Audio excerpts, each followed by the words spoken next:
મારું નામ નરેશ પ્રજાપતિ છે।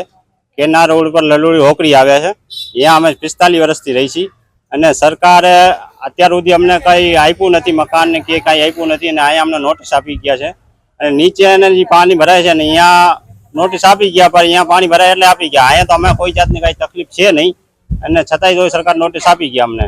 મારી માંગ છે કે સાહેબ મારે જવું ક્યાં, જવું રહેવા ક્યાં જવું? અમને કઈ અત્યાર સુધી અમારી છતાં છીનવ્યો છે તો અમને કઈ મકાન ફકાનની વ્યવસ્થા તો કરી નથી ને કરે તો એ ક્વાર્ટર આપે, નાના નાના ક્વાર્ટર એમાં અમારી હમાવસ થાય નહીં। અમે મજબૂર માણસ છીએ, રેકડીનો ધંધો કરતા હોય એમાં મારી કોઈ ક્વાર્ટર में હમાવસ થાય નહીં। અમારી અપીલ જ છે સરકારને કે મારું મકાન પાડે નહીં અને પાડે તો કે જંત્રી પ્રમાણે કે જંત્રી પ્રમાણે જે પૈસા ભરવાના થાય તમે ભરવા તૈયાર છીએ। અમારે વિસ્તારમાં કોઈ જાતથી 45 વર્ષથી કોઈ જાતનું પાણી ભરાતું નથી, કોઈ સમસ્યા નથી અહીંયા કોઈ જાત ના એવી કઈ રજૂઆત નથી કરી। હા, અમારે દબાણ કર્યું છે, અમારે પાણી ભરાતું નથી।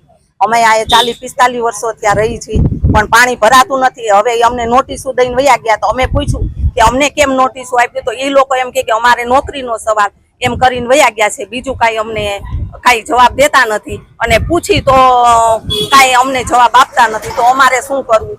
અને નાનું એવું મકાન આપે તો અમારી હમાવસ થાય ને એના કરતાં આઈને અમને રહેવા દે, જે થાય અમે કાયદેસર કરવા તૈયાર છીએ। નહીં, અમારે લલુડી ઓકરીમાં પાણી આવતું નથી, નીચે પાણી આવે છે, અમારે પાણી આવતું નથી। ના, એ લોકો કાંઈ સાંભળતા જ નથી, એ નોટિસ દઈને વયા ગયા। એ એમ કહે છે કે અમારે નોકરીનો સવાલ, તમે ઓફિસે જાઓ। નહીં, ફાળવીએ નથી ને ફાળવીએ નથી। અમારી માંગ એમ જ છે અમને અહીંયા રહેવા દો, નહીતર મોટું મકાન દે, નાના કોઠરમાં તો કઈ હમાવસ થાય એમ નથી।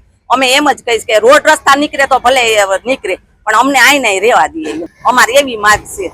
સાંજ સમાચાર ફેસબુક પેજને લાઇક કરો, વિડીયો શેર કરો અને વધુ વિગતવાર સમાચાર માટે sanssamachar.net વિઝિટ કરો।